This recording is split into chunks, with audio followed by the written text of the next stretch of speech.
Çfarë mesazhi ishte që ndërkohë ishte parashikuar që të mbajë mbledhja e Këshillit Mandateve, në të njëjtën orë Rama mbledhi qeverinë ku Balluku zgjodhi të mos shkonte vetë përballej me prokurorë dhe me Këshillin Mandateve, po zgjodhi që të qëndronte në kryeministri. Pra ishte ndonjë mesazh i koduar kjo për Spakun ose për gjithë opinionin publik? Rama do t'rregoj që ne është që organizuar. Njerë thot s'kemi punë me drejtësinë, nuk merrem me drejtësinë, nuk e komentojmë drejtësinë, pastaj do të komentojmë drejtësinë. Edhe në këtë rast, Rama do t'rregoj që unë nuk merrem me drejtësinë, ata vazhdojnë punën e vet, deputetët janë të pavarur që të marrin vendimet e tyre. Do t'rregoj që e ka situatën nën kontroll. Dhe mesazhin e ka dhënë ai që mos e prekni Ballukun se prekem unë, jo se preket qeveria. Thjesht unë shikoj një tentativë të dëshpëruar të Ramës, sepse po të shikoni, ishte në opinion ditën e njëjtë dhe ishte një intervistë e cila nuk ishte live. Ishte bërë para disa ditë doli të njëjtën dhe fliste Rama për refleksionet. Pra, në këtë linjë shkon që do t'rregoj që ka situatën nën kontroll dhe shiqet, do që të mbaj bazën e militantëve, që kur t'i thirret emri për arrest ose për pyetje, ti ngrej siç e ngriti rastin e Viliajt. E gjitha është kjo një lojë për të krijuar perceptimin publik. Sa më shumë që Rama e zgjat, edhe sa më shumë figura i bien, opinioni publik bëhet gati për ta lëshuar Edi Ramën ose për ta kundërshtuar Edi Ramën. Ndërsa Rama po tenton të tregojë që unë jam i qetë, unë s'kam asnjë gjë, edhe unë vazhdoj punët e mia, unë vazhdon puna e qeverisë. Thjesht është një mesazh i koduar për të krijuar qetësi tek militantët, por që thash nuk ka për të dalë, sepse është diskredituar në atë pikë që nuk e shpëton me asnjë gjë. Zoti Eskiu, pse u hezitua nga Këshilli i Mandateve, nga ana e mazhorancës që t'ju jepej USB-ja me prova me 15.000 faqe, siç edhe ka dalë nga prokuroria deputetëve të opozitës? Është shmenduri. Prokuroria i ka thënë që t'i shikojnë deputetët, jo t'i mbajë të kyçura Niko Peleshi. Por mendohet dhe ka të dhëna që aty janë 100 fisha që kanë dalë, edhe që implikojnë direkt Edi Ramën. Pra këta thjesht po fitojnë kohën që mos informohet opinioni publik për sa i zhytur është Edi Rama, po e zgjasin, ndërkohë që nuk kanë vepruar herë të tjera kështu. Është vetëm tentativa e dëshpëruar për të fituar kohë. E din që nuk shpëtojnë. E din që dhe ta ulant ballë do shkojnë brapa ekurave. Ndoshta edhe Niko Peleshi vet, sepse janë të gjithë të zhytur në krim. Por thash, është absurde, unë kam pushtetin dhe unë nuk ta jap. Prokuroria ka shkuar aty, ka thënë, na duhet me urgjencë ta arrestojmë, sepse kemi prova nga investigime speciale që Belinda Balluku po kërcënon dhe po intimidon njerëz. Na duhet ta arrestojmë të person. Dhe Nikua, me urdhër të Ramës, thotë që jo, do presim, s'kemi nxitim, e çojmë për datën 19 janar, ndoshta edhe ta 17 janarin ta çojmë për shkurt. Sepse thash, aty nuk është vetëm Belinda ka mbaruar punë. Aty është Edi Rama. Dhe që të mos i merrte provat Gaz Bardi, Genç Razimiri dhe deputetët e opozitës, duhet i mbaj Niko Peleshi aty që të mos precipitoj për njerëz, sepse këta vazhdojnë të vjedhin. Pra 2 ditë më parë, 3 ditë më parë nga sot, Rama ka disbursuar dhe 25 milionë euro të fundit për kunatin e vet. Baxhanakun, çka ka? Domethënë, ishte një tender te Akshi që nuk prodhoi asnjë gjë. Kina me 6 milionë euro ka bërë investime në inteligjencë artificiale. Ne kemi 75 milionë euro që ka marrë kunati i Lindës dhe nuk kemi as edhe një, përveç Akshit, përveç Albanias nuk ka Shqipëria asnjë teknologji. Asnjë gjë nuk ka avancuar në zhvillim teknologjik në inteligjencë artificiale e Shqipëria, dhe pse janë paguar 75 milionë euro te ky tender i fundit që Rama 25 milionë në fund ja kaloi. Ja kaloi sepse pret që prokuroria ta bllokoi Akshin dhe që mos ngjireshin lekët pa vjedhur, ja hodhi shpejt e shpejt. Kështu që e gjitha tash është një organizatë kriminale. Këta njerëz nuk janë politikan normal, nuk janë njerëz normal. Ata kanë shkuar me qëllim aty vetëm për të vjedhur dhe vazhdojnë vjedhin. Vazhdojnë vjedhin dhe njerëzit i pengon pak kjo perdja e politikanit, që nuk arrin ta kuptojnë se sa hajdut ordiner janë këta.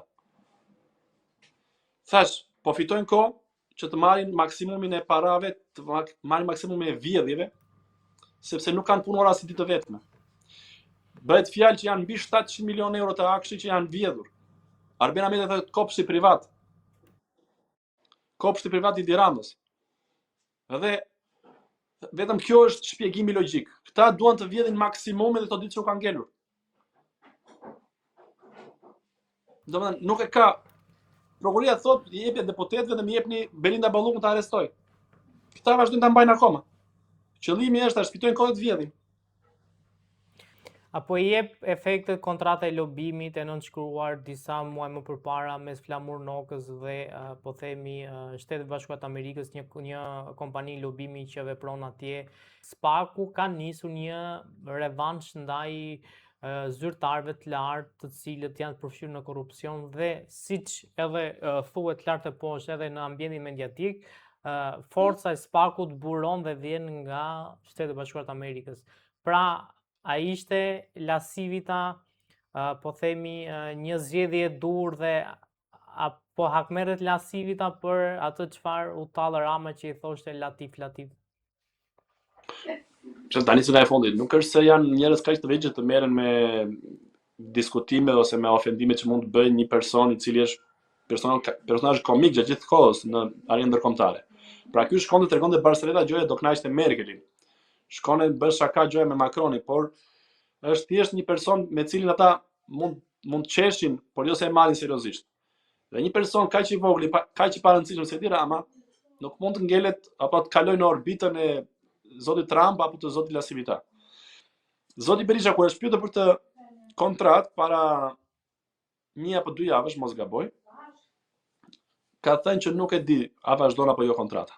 Pra edhe unë nuk të them dot a vazhdon lobimi i Partisë Demokratike me zotin Lasivita apo jo. Por unë shikoj që po ndryshon në gjithë botën. Nuk është se ka vetëm ndryshime në Shqipëri. Sepse qeveria e Kurti nuk ka bërë lobim te presidenti Trump, i cili dje shpalli dekret dhe tha që Kosova është prioritet. Dhe domethënë po urdhëron Beogradin që të njohë de facto edhe de jure Kosovën. Po i kërkon gjithë Europës që të ndjeki vijën e tij ideologjike. Kjo nuk është se po merret vetëm me Shqipërinë, po detyron Maduron të largohet nga Venezuela, pra ta braktisi pushtetin, ta lëshoj qeverinë. Nuk është sepse thash ka një natë Ramën apo ka bërë Rama ndërhyrjen në fushat elektorale qoftë në 2016, qoftë sot 2015, dhe zoti 2016 më fal. Dhe zoti Trump tash po hakmerret ndaj Ramës. Kto janë thjesht alibit e Ramës që kur të kërkoj azil politik thoi që po ma bën Trumpi për inat ose Lasivitaja sepse on kanë bër humor me këta dhe ata kanë marrë seriozisht. Nuk mendoj që është thjesht kontratë lobimi, është diçka shumë e madhe. Domethënë shkon përtej se kontrata e lobimit ka një vlerë caktuar që është e papërfillshme për zotin Lasivita apo për zotin Trump. Dhe prap, nuk është se vjen nga Lasivitaja kjo që, është nga presidenca amerikane. Kur i kërkon Europës që të kthehen tek shtetet kombe, që të ndalojnë emigracionin masiv, që të shikojnë sigurinë kombëtare. Nuk është vetëm një gjë kaq e vogël që do merrem me një lagje të New Yorkut. Më kupton? Është përtej. Është ideologjike dhe për më tepër që këtu është Sorosi që ka jashtëzakonisht shumë influencë dhe ka një fond që gjeneron vazhdimisht të ardhurat shumë të larta për Sorosin. Pra duke kputur fjetë Sorosin në gjithë botën, edhe Shqipëria që i dëm kolateral për Ramën, sepse Sorosi këtu fiton miliarda dollarë çdo vit. Edhe për të prerë burimet e Sorosit do të goditur njerëzit e Sorosit, njerëzit që e financojnë Sorosin, ose që e ushqejnë Sorosin me para. Nuk është thjesht kontratë lobimi, në mendimin tim. Si e mendoni të ardhmen e kësaj qeverie? Pun ditësh bie. Pun ditësh. Pun javësh do bjeri. Praktikisht është e rënë. Praktikisht qeveria është e rënë, thjesht po qëndron në këmbë me makinacione, me zvaritje, me tentativa për grush shteti, që u bën Edi Rama, por që praktikisht kjo qeveri është e rënë. Thjesht Rama thash po fiton kohë për të arritur që mos shkojnë në burg, sepse Rama është karakter shumë i dobët. Rama është një personalitet shumë i dobët sepse të tillë janë të gjithë njerëzit që konsumojnë drogë.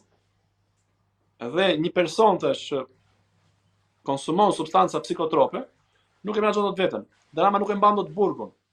Kjo Ramën e smeron. Madje subkonscienca e Ramës tregon vetë këtë gjë që se mban dot burgun, sepse është i dobët. Dhe shkoi në Hag, gjoja parashim thashin po shkoi për të parë burgun.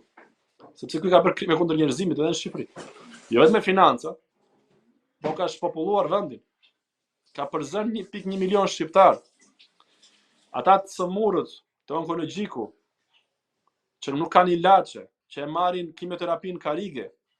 Këto janë krime kundër njerëzimit. Nuk Rama thash kur shkoi atij shkoi për të parë burgun për veten e vet, nuk është se shkoi për arshimin. Donte politikë me arshimin, që të shmangte debatin e brendshëm e çon që unë thot po ndihmoj Kosovën për të hequr sanksionet, ndërkohë që ky vuri i pari sanksionet Kosovës. Sa po u diskutua që mund të vendosim sanksionet Kosovës, ky doli dhe i vuri sanksionet Kosovës para Serbisë, para Vučićit.